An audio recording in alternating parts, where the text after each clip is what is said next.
and took us on this tiny Cessna airplane.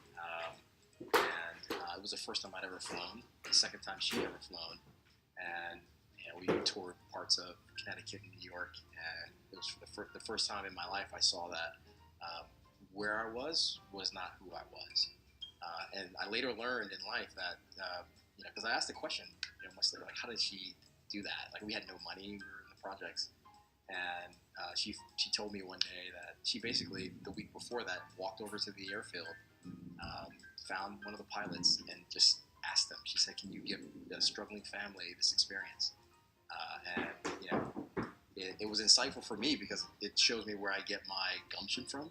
I'm very people who know me in sales circles, and just personally know I'm very almost driven that same way. The last thing that sort of happened to me when I was 12 years old was participation in a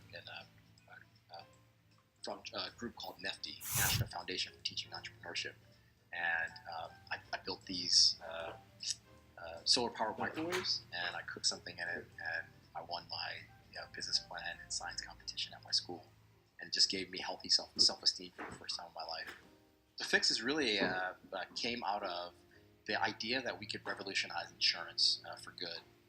The problem with insurance is that it just doesn't function the way that it should. It functions less like a restaurant, more like just traditional business.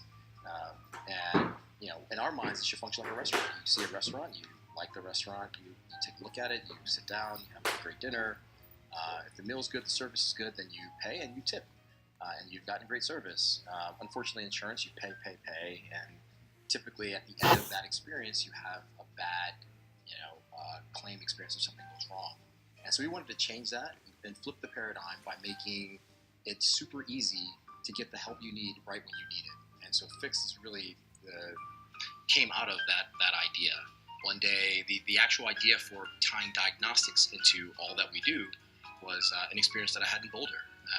I was on a bus and I dropped my phone, and everyone around me on the bus sort of gasped and said, "Oh my God!" They were just torn at the fact that I could have broken my phone in half.